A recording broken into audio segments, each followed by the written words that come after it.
अस्सलाम वालेकुम वीवर्स, मैं आज लेकर आई हूँ केले का मिल्क शेक। तो हम इसे बनाएंगे क्योंकि ये केले अब आ रहे हैं, बिल्कुल नए नए केले हैं, अच्छे केले हैं, बड़े बड़े केले हैं, साफ़ सुथरे एकदम फ्रेश केले हैं। तो हम इनका जूस बनाएंगे। मैं इसका जूस बना रही हूँ। मैंने 8 चमचे इसमें चीनी के शामिल किए हैं और केले की तादाद है कुल 6 केले, यानी कि मुझे एक जग बनाना है 4 गिलास। तो ये 4 गिलास की तादाद है। अगर आप ज़्यादा मीठा पीते हैं तो आप मीठा भी डाल सकते हैं, अगर ज़्यादा आप केले इस्तेमाल कर सकते हैं तो आप केले भी डालें।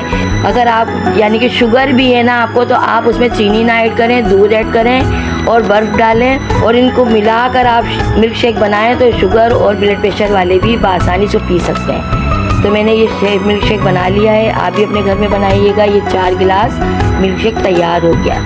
तो अगर गर्मी हो तो गर्मी में तो समझो बाहर आ जाएगी, दिल को सुकून मिलेगा, कलेजे को सुकून मिलेगा, पूरे जिस्म में ठंडक हो जाएगी। और इसमें लेस भी होता है कि हमारे जोड़ों के दर्द के लिए भी मौजू है, क्योंकि इसमें लेस होता है। हमारे कमर के दर्द हो, घुटनों का दर्द हो तो हमें इस्तेमाल करने से हमारी तकलीफ़ें भी दूर हो जाती हैं। तो आप मुझे याद कीजिएगा, पूरी वीडियो देखिएगा और सब्सक्राइब करना ना भूलिएगा, शेयर कीजिएगा, लाइक कीजिएगा और मुझे याद रखिएगा और अपने घर में बनाकर बच्चों को पिलाइएगा।